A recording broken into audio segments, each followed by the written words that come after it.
दर्शकों के श्राप के कारण स्त्रियां पति के होते हुए भी दूसरे पुरुषों के साथ भाग जाती है। प्रिय दर्शक बंधु, आज मैं आपके लिए बहुत ही महत्वपूर्ण जानकारी लेकर के हाजिर हुआ हूं। आज हम इस वीडियो में चर्चा करेंगे कि किस श्राप के कारण स्त्रियां पति के होते हुए भी दूसरे पुरुषों के साथ भाग जाती है। आपसे निवेदन है कि वीडियो को बिना स्किप कि ये पूरा जरूर सुनना। प्रिय दर्शक बंधु, हमारे समाज में ये काम बड़ा ही निंदनीय माना जाता है कि पति के रहते हुए भी स्त्रियां दूसरे पुरुषों के साथ भाग जाती है, या कोई शादीशुदा पुरुष पत्नी के होते हुए अन्य स्त्री से संबंध रखता है और उसके लिए अपनी विवाहित पत्नी को छोड़कर दूसरी स्त्री को लेकर फरार हो जाता है। ऐसी घटनाएं अक्सर होती रहती है। आखिर ये क्यों होता है? तो मेरे प्रिय दर्शक बंधु, इसके मैं 2 कारण आपको बताऊंगा कि कौन सी स्त्री पुरुष अपने विवाहित पत्नी या पति को छोड़कर किसी अन्य के साथ चले जाते हैं।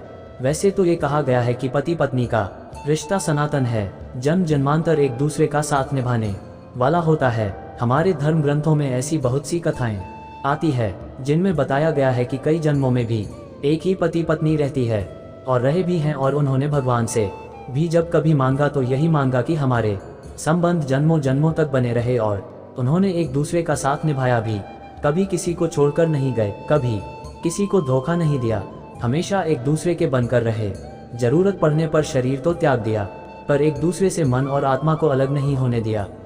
ऐसी नारियां हुई है इस संसार में जिन्होंने पूरे जन्म बिता दिए पति की अनुपस्थिति में, पर मजाल क्या जो वे दूसरे पुरुषों में मन भी लगा लेगी। हजारों लाखों बरसों तक पति के लिए तपस्या करती थी। ऐसी कई देवियां हुई है जिन्होंने तप करके वर पाया है, और ऐसे बहुत से पुरुष भी हुए हैं जिन्होंने अपनी पत्नी के अतिरिक्त किसी अन्य स्त्री पर सपने में भी चिंतन नहीं किया है। कभी अपनी पत्नी को धोखा देकर पर स्त्री में लिप्त नहीं हुए हैं। भगवान श्री रामचंद्र जी की तरह एक पत्नी व्रत लेकर पूरा जीवन गुजार दिया। कहते हैं यह इच्छाएं बिना लगाम की घोड़ी है, जिनमें यदि असंतोष आ जाए तो हजारों शादियां कर लो, फिर भी मनुष्य खुश नहीं रहेगा। और मन में संतोष है तो एक ही स्त्री पुरुष से जन्मों जन्मों तक का सुख मिलता रहेगा। जो लोग पत्नी के संबंध को समझते हैं और उसे निभाना जानते हैं, उनके लिए ये रिश्ता पवित्र और अटूट है। और जो लोग इस रिश्ते का महत्व नहीं जानते हैं, इस रिश्ते में बंध कर उसे निभाना नहीं आता। जो लोग धर्म से अनभिज्ञ हैं, जो मन और इच्छाओं के गुलाम हैं, जो वासनाओं के दलदल में फंसे हुए हैं, जो मनुष्य के धर्म कर्म के बारे में नहीं जानते, जो कामी है, लोभी, लालची है, उनके लिए ये रिश्ता कोई मायने नहीं रखता। उनके लिए ये रिश्ता एक व्यापार है, और ऐसी सोच वाले लोग कभी एक के होकर नहीं रहते।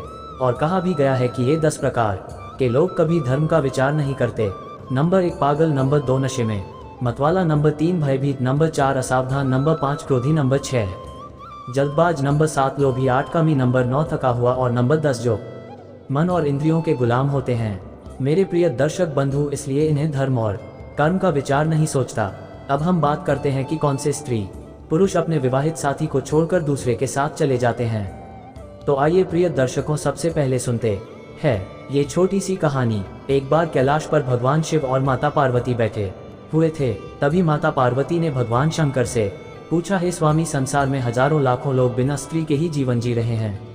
ऐसे में उन्हें स्त्रियों के गुणों के बारे में कैसे पता चल पाएगा कि एक स्त्री का पुरुष के जीवन में क्या योगदान है? एक स्त्री का पुरुष के जीवन में आने से उसकी जिंदगी कितनी खूबसूरत और सुखों से संपन्न हो जाती है।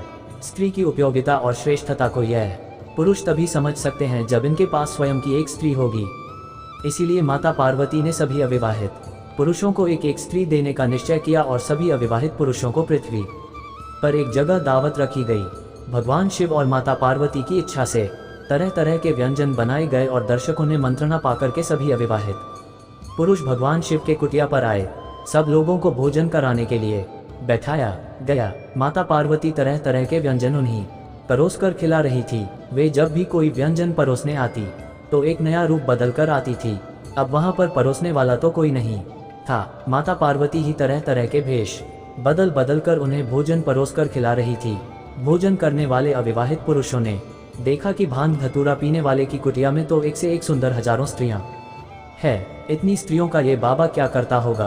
क्यों ना हम इससे अपने लिए एक एक स्त्री मांग लें। सबके मन में सुंदर स्त्री को पाने की लालसा जागृत हो गई। सबने भगवान भोलेनाथ से कहा, हे बाबा, तुम्हारी कुटिया में बहुत सुंदर सुंदर स्त्रियां हैं, इतनी देवियों का तुम क्या करते हो? एक एक स्त्री हमको भी दे दो, हमारा भी घर बस जाएगा। भगवान भोलेनाथ ने कहा, ठीक है, तुम एक एक करके कुटिया में जाओ और जिसको जो स्त्री पसंद आए वह उसे ले आना। अब भगवान शिव के कहे अनुसार वे सारे पुरुष जो सुंदर स्त्री को पाने की इच्छा रखते थे वे एक एक करके कुटिया में जाने लगे। कुटिया में और तो कोई नहीं था, माता पार्वती अकेली ही शेर पर सवार होकर हाथ में तलवार लेकर बैठी थी। जो पुरुष स्त्री की कामना लेकर कुटिया में जाते थे, माता पार्वती अपनी तलवार से उनको चीरकर दो भाग कर देती थी।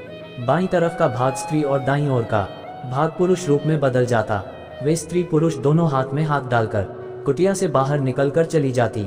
एक व्यक्ति जब किसी स्त्री के साथ कुटिया से बाहर निकलता तो बाहर वाले लोगों के मन में व्याकुलता और बढ़ जाती। अब वे कुटिया के अंदर तो अकेले जाते, मगर उधर से एक स्त्री के साथ बाहर निकलते थे। लोगों को लगा कि कहीं सुंदर सुंदर स्त्रियां पहले ही ना बढ़ जाए, कहीं ऐसा ना हो कि हमारा नंबर आते आते सारी खूबसूरत स्त्रियां बढ़ जाए, हमारे लिए कोई बच्चे ही नहीं। यही सोच करके सबके सब कुटिया में एक साथ भाग खड़े हुए और जब अंदर देखा तो माता पार्वती दोनों हाथों से तलवार चला रही थी। ये देखकर कुछ लोग तो डरकर वापस लौट गए और जो लोग डरकर वापस चले आए, कहते हैं वही लोग पृथ्वी पर पूरे जीवन अविवाहित रहते हैं। और जो लोग माता पार्वती जी के तलवार के नीचे आ गए वो पति पत्नी बन गए। और जो लोग भगदड़ में अपने शरीर का हिस्सा यानी कि स्त्री पुरुष को एक दूसरे से बदल लिए गए। भीड़ में समझ में नहीं आया कि हम अपने शरीर से उत्पन्न स्त्री को ले जा रहे हैं या किसी दूसरी को।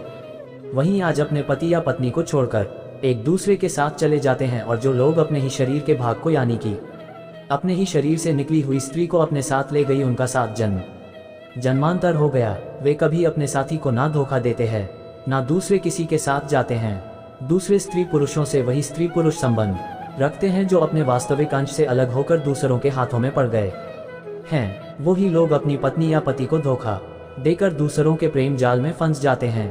कहते हैं मनुष्य के शरीर में आधा बायां स्त्री का होता है, आधा दायां पुरुष का होता है। उसी शरीर को माता पार्वती और भगवान शिव ने अलग अलग करके स्त्री पुरुष रूप में बना दिया।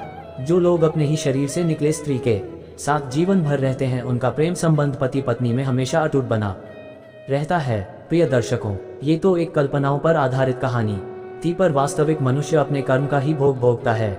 हमारे प्रारंभ कर्म के अनुसार ही हमें पत्नी, पुत्री, माता, पिता, भाई, बहन मिलते हैं। हमारे जीवन में कभी पत्नी दुख देती है, कभी पुत्र दुख देता है तो कभी पति दुख देता है। ये सब पिछले कर्मों का हिसाब होता है। जब तुमने किसी को धोखा दिया होगा तो तुम्हें भी पुत्र, पुत्री, पति, पत्नी, मित्र से धोखा मिलता है। चरित्र से वही लोग गिरते हैं जिन्हें धर्म का ज्ञान नहीं होता, जो इंद्रियों के नौकर होते हैं, जिनका नैतिक पतन हो जाता है। वही लोग अपने पति और पत्नी को छोड़कर अन्य स्त्री पुरुष के साथ चले जाते हैं। मेरे प्रिय दर्शक बंधु, कहते हैं ये सुख, ये इच्छाएं कभी किसी की पूरी नहीं हुई है, एक को पाकर दूसरे की इच्छा होती है। प्रिय दर्शक बंधु, ये कहानी आपको कैसी लगी अपनी राय कमेंट में जरूर देना। और हाँ, हमारे वीडियो को एक लाइक जरूर करिएगा, चैनल को भी सब्सक्राइब जरूर कर लीजिएगा। वीडियो को अंत तक देखने के लिए आपका धन्यवाद। देवों के देव महादेव आपके जीवन में वो सारी खुशहाली दे जो आपको जीवन में चाहिए। हर हर महादेव।